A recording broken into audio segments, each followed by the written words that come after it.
네, 오늘의 사건 큐브 시작하도록 하겠습니다. 첫 번째 큐브 속 사건, 큐브 함께 보시죠. 보여주시죠. 네, 무엇을 이라는 키워드를 저희가 잡아왔습니다. 대법원이 박근혜 전 대통령의 국정원 특수활동비 사건의 상고심에서 박 전 대통령의 횡령 혐의를 다시 판단하라면서 파기환송했습니다. 대법원은 2심에서 무죄로 인정한 일부 국고손실 혐의와 뇌물 혐의를 모두 유죄로 봐야 한다, 이렇게 판단을 했다고 볼 수 있겠는데요. 오늘은 두 분의 전문가와 함께하도록 하겠습니다. 허윤 변호사, 유용화 한국외대 초빙 교수와 그 배경에 대해서 자세히 짚어보도록 하겠습니다. 두 분 어서 오십시오. 네, 안녕하세요. 예, 안녕하세요. 자, 박 전 대통령이 기소된 사건은 세 가지가 있는데 이 가운데 하나가 바로 국정원 특활비 사건이라고 저희가 볼 수 있겠습니다.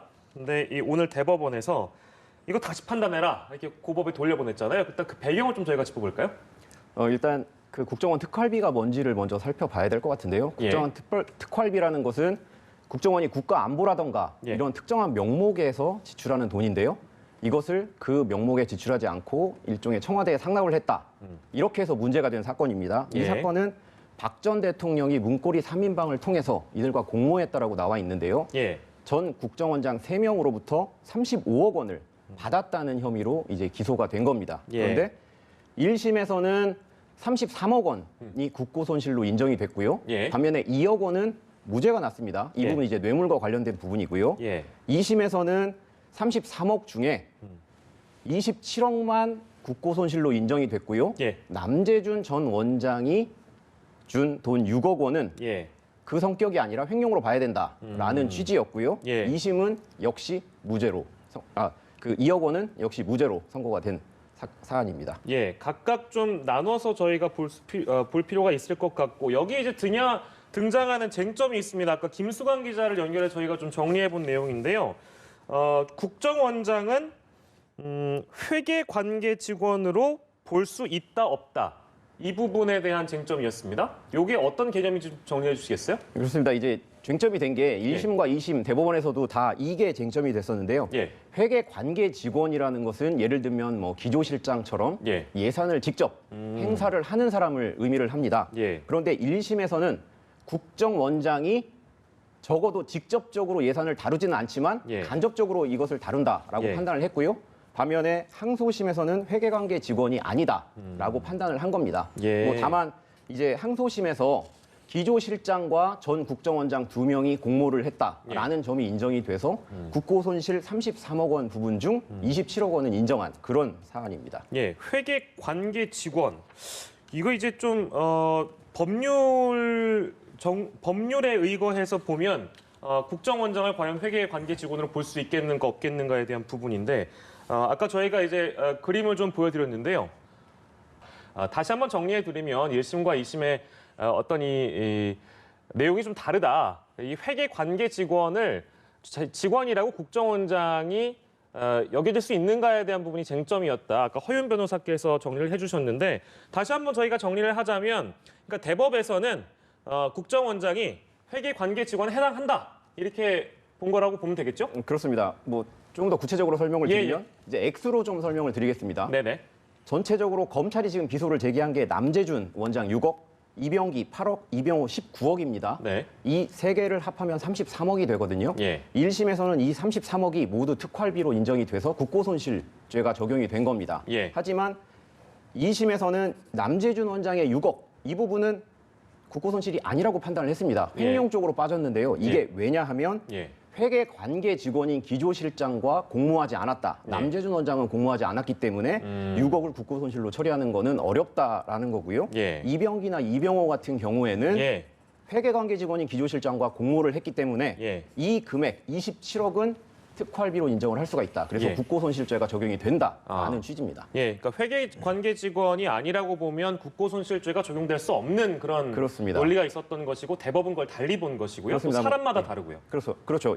대법원에서 이제 왜 그렇게 판단을 했는지를 좀 구체적으로 살펴보면 국정원장이라는 직위는 특활비가 지급되는 시기 그리고 경로 등을 원천적으로 알 수 있는 지위에 있었다라고 봤고요. 그리고 실제로 지출이 되거나 그런 전반적인 과정을 감독을 했다라고 봤습니다. 그렇기 때문에 모를 수가 없었다. 적어도 미필적으로나마 자금이 집행되는 과정을 알았기 때문에 예. 회계관계 직원이라고 봐야 된다라고 예. 본 것입니다. 예, 알겠습니다. 큰 틀에서요. 유용화 교수께서 이 예. 대법 판단의 의미라고 해야 될까요? 그 의미를 어떻게 좀 저희가 짚어볼 수 있을까요? 그러니까 이 박근혜 전 대통령의 사건은 그러니까 이 국정원 특활비를 이제 갖다 쓴 거 아닙니까? 자기 예. 30돈처럼 예. 거기 이제 국정원장들이 거의 이게 역대 국정원장들이 다 개입된 것이고 상부 역할을 해준 상부 역할을 것이고. 해준 거예요. 네.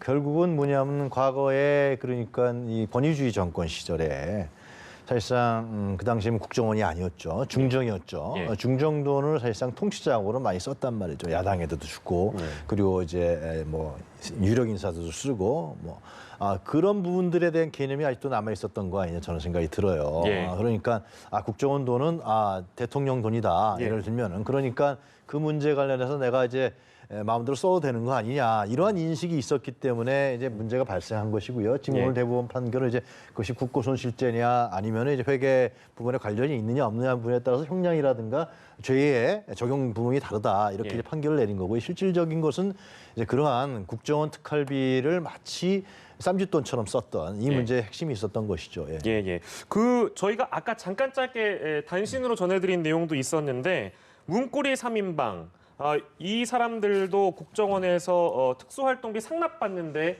관여한 혐의가 있었다고 좀 전해졌었잖아요.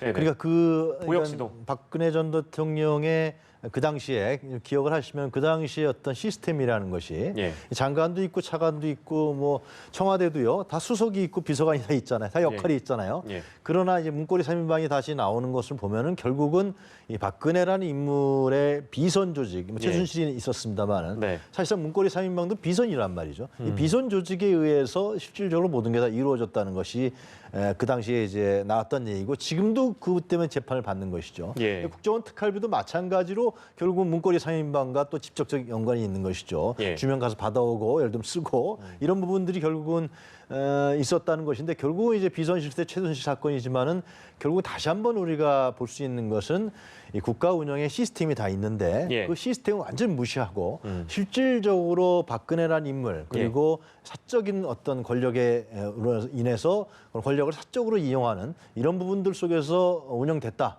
그래서 이번에 재판 과정에서도 예. 그런 부분이 다시 또 한번 드러나는 그런 과정이라고 볼 수 있을 것 같습니다. 예, 문고리 3인방 역시도 대법원에서 모두 징역형이 확정됐다는 부분 저희가 좀 정리를 해봤고요. 그 의미와 배경을 좀 짚어봤습니다. 자, 뇌물에 대한 그 부분을 저희가 좀 정리를 해볼게요. 아까는 이제 국고 손실에 대한 부분을 이제 많이 저희가 포커스를 맞춰 설명을 드렸는데 국정원 특활비에 대해서 이 뇌물이 인정되는가 여기에선 하급심에서 조금 일부 엇갈린 판결이 나온 겁니까? 어떻게 봐야 될까요? 그렇습니다. 1심에서는 뇌물이 아니라고 봤고요. 예. 뭐 다만 이 금액 자체는 2016년 9월에 지급된 2억 원에 한정이 됩니다.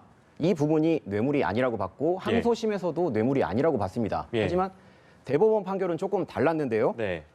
2016년 7월까지는 매달 1억 원씩 특활비로 지급이 됐고 예. 국정농단 사태가 벌어짐으로 인해서 박근혜 전 대통령이 지급하지 말아라고 지시 중단을 내렸거든요. 예. 그래서 8월 달에는 지급이 안 됐습니다.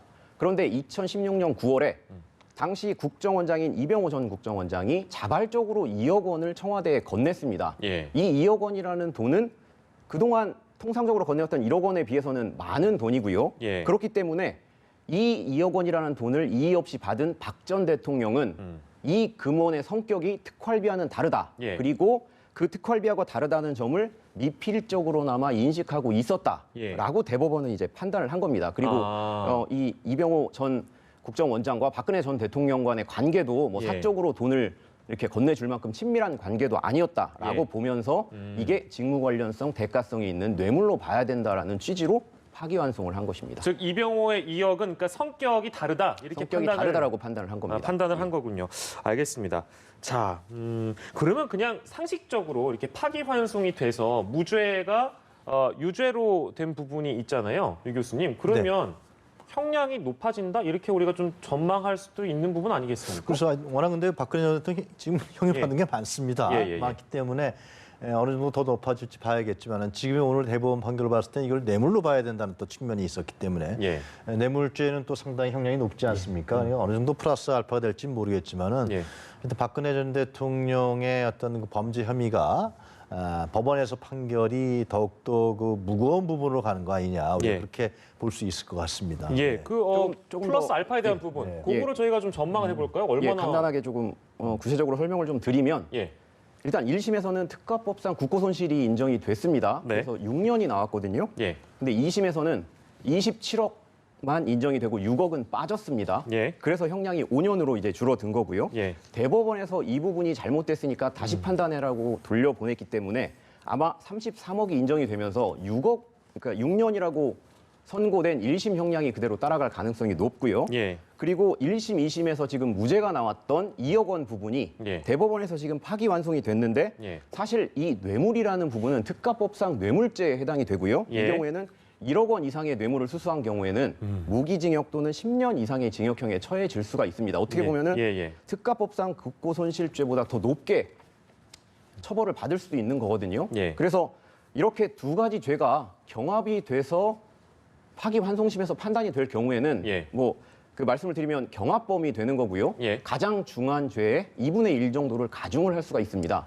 그러면 1심에서 산술적으로 생각을 해봤을 때 1심에서 6년이 선고가 됐기 때문에 예. 뇌물죄가 그거에 대한 가중 요소로 참작이 되게 된다면 예. 6년의 절반인 3년. 그래서 산술적으로 따지면 한 9년 정도가 예. 선고가 될 수 있다는 결론이 나오게 되는 거죠. 그런 전망을 해주셨고요. 자, 마지막으로 이 내용을 좀 저희가 짚고 이 주제는 마무리하도록 하겠습니다. 이명박 전 대통령 같은 경우에도 이 국정원 특활비 재판이 진행 중인 상황이고 항소심이 지금 진행 중인 거거든요. 그러면 비슷한 내용이기 때문에 마찬가지로 이 대법 판결에 의해서 영향을 주지 않을까? 뭐 이 전망인데 어떻게 생각하세요?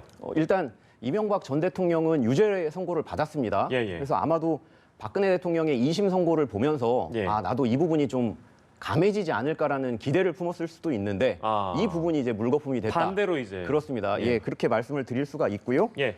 이명박 전 대통령 외에도 양승태 전 대법원장 사건이 걸려 있습니다. 예. 똑같은데요. 양승태 전 대법원장이 과연 회계관리 직원 예. 업무를 수행하는 것으로 볼 수 있느냐 없느냐의 문제인데 지금 대법원에서 명확하게 정리를 했습니다. 예. 조직의 수장은 회계관계 직원에 해당한다라고 했기 때문에 예. 양승태 전 대법원장 관련 판결에서도 유사한 논리로 유죄가 선고될 가능성이 높습니다. 예, 그렇군요. 그 전망까지 저희가 좀 해봤습니다.